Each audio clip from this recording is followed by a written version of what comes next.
வணக்கம் மக்களே, உங்களுக்கு லெக் வீக் ஆகிதா? இந்த ஒர்க் அவுட் ட்ரை பண்ணுங்க. கிரேசியா உங்க சைஸ் ஆகும். உங்களுக்கு காலை பிரைவேசி எல்லாம் முடிச்சுன்னு சூடா மனமான பிளாக் காஃபி குடிச்சுன்னு ப்ரீ ஒர்க் அவுட்க்கு அப்படியே 5 எக் வேஸ்ட் சாப்பிட்டு நேராக ஜிம்முக்கு போயிட்டு ஃபர்ஸ்ட் நம்ம வார்ம் அப்ஸ் ஒரு 5 மினிட்ஸ் சைக்கிளிங் பண்ணலாம். அது அப்போ ஒர்க் அவுட் ஸ்டார்ட் பண்ணோம். ஃபர்ஸ்ட் நம்ம லெக் எக்ஸ்டென்ஷன் பண்ணால் லெக் ஃபுல் ஆக்டிவேட் ஆகும். ரெண்டாவது ஒர்க் அவுட் ஸ்குவாட்ஸ் பண்ணலாம். கண்ட்ரோல் பண்ணுங்க, எம்டி பண்ணணும். 2 ஒர்க் அவுட் முடிச்சோடனே பம்ப் செக் பண்ண நல்லா பம்ப் ஆகி நிற்குது.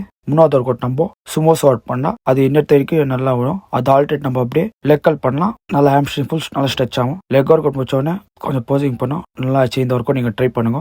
லெக் முடிச்சோடனே நேராக ஃபாஸ்ட்டாக கிடையாது. அங்கே போயிட்ட அப்புறம் கொஞ்ச நேரம் வாக் பண்ணோம். ஓடிட்டு அப்புறம் வந்துட்டு எலக்ட்ரால் குச்சின்னு வீட்டுக்கு வந்துட்டு அப்புறம் ஓட்ஸ் மீல் சாப்பிட்டுன்னு நேராக ஜிம்முக்கு போனோம். பர்சன் கிளைண்ட்டுக்கு பைசா ஒர்க் அவுட் சொல்லி கொடுத்துட்டு மத்தியானம் சிக்கன் வாங்கணும். சிக்கன் வாங்கிட்ட அப்புறம் வீட்டுக்கு நேராக வந்துட்டு 3வது மீல் நம்ம சாப்பிட்டோம். சிக்கன் வெஜ்ஜஸ் முட்டை சாப்பிட்டுட்டு சாயந்தரம் ஜிம்முக்கு போனோம். கிளைண்ட்டுக்கு லெக் ஒர்க் அவுட் சொல்லி கொடுத்து அது ப்ரோட்டீன் ஷேக் குடிக்கிறது வீடியோ வந்துட்டேன். அதுக்கப்புறம் கொஞ்சம் கார்டியோ பண்ணிச்சு. இன்க்ளைனில் பண்ணல, ஒரு 15 மினிட்ஸ் பண்ண ஃபுல் சுஸ்தாச்சு. நல்லா இருந்துச்சு கார்டியோ. பாருங்க, வேர்வை செம்மையாக வந்துச்சு. நீங்கள் கஷ்டப்பட்டா உங்கள் பாடி அப்போ தான் உங்களுக்கு டியூன் ஆகும். உங்களுக்கு நாளைக்கு சந்திக்கலாம். தேங்க்யூ.